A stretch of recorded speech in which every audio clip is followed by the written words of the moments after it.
Gadis kecil itu tidak sadar ada monster menakutkan di belakangnya. Saat dia berbalik, dia langsung terkejut. Monster itu mencoba menyerangnya, tapi dia selamat berkat kaca anti peluru.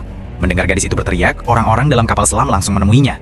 Saat mereka melihat bekas gigitan besar di kaca, mereka mengira itu mungkin seekor paus, karena paus adalah ikan terbesar di lautan, dan paus yang asli datang ke sana.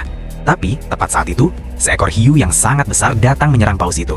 Para ilmuwan bilang bahwa kita harus kembali ke atas, karena mereka sudah sampai di kedalaman laut. Saat orang-orang kembali ke kapal, mereka terkejut melihat pemandangan di depannya. Hiu besar itu sudah lebih dulu sampai di permukaan, dan membunuh semua orang serta mencabik-cabiknya. Dari situ jelas ikan berbahaya itu sudah masuk ke wilayah manusia dan menjadi ancaman yang bisa membawa kehancuran kapanpun. Lalu ikan itu mulai bergerak menuju kapal. Tak punya banyak waktu, lalu seorang yang cerdas mengusulkan rencana. Jika pelacak dipasang di tubuh ikan itu, maka akan mudah untuk membunuhnya nanti. Tapi, tugas ini sangat berat, hanya orang ahli saja yang bisa melakukannya. Jadi Taylor diberi tugas ini dan melompat ke laut dengan senjata pelacak. Namun jangkauannya sejauh 100 meter. Jadi Taylor harus mendekat mempertaruhkan nyawa. Saat mendapatkan kesempatan, dia memasang GPS tracker di tubuh hiu. Tapi hiu itu melihatnya. Taylor telah mengikat dirinya dengan tali agar bisa ditarik jika diperlukan.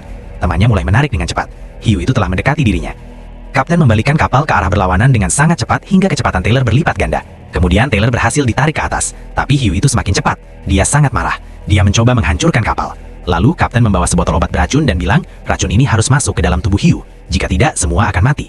Lalu sebuah kandang disiapkan, dan seorang gadis turun setelah diberi oksigen hanya cukup 5 menit, agar bisa meracuni hiu itu. Lalu rekannya memasukkan daging segar ke dalam air, agar hiu itu datang mencium bau darah. Tiba-tiba hiu-hiu lainnya pada kabur, karena hiu yang sangat besar telah tiba.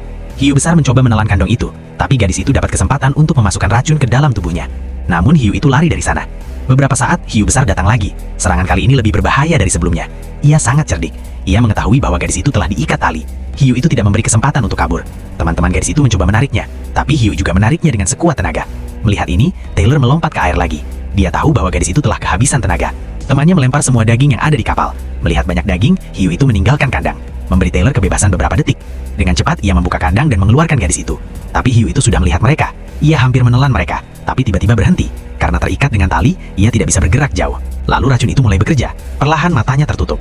Orang-orang mengira bahwa tidak ada lagi bahaya. Seorang pria mulai bersenang-senang dan merekam video dengan hiu mati itu. Tapi kemudian seekor hiu yang jauh lebih besar menyerang kapal. Ia menelan hiu besar pertama dalam sekali lahap yang sebelumnya dianggap sebagai ikan terbesar di dunia. Jadi pertanyaannya, apakah kamu tahu nama dari hiu besar itu?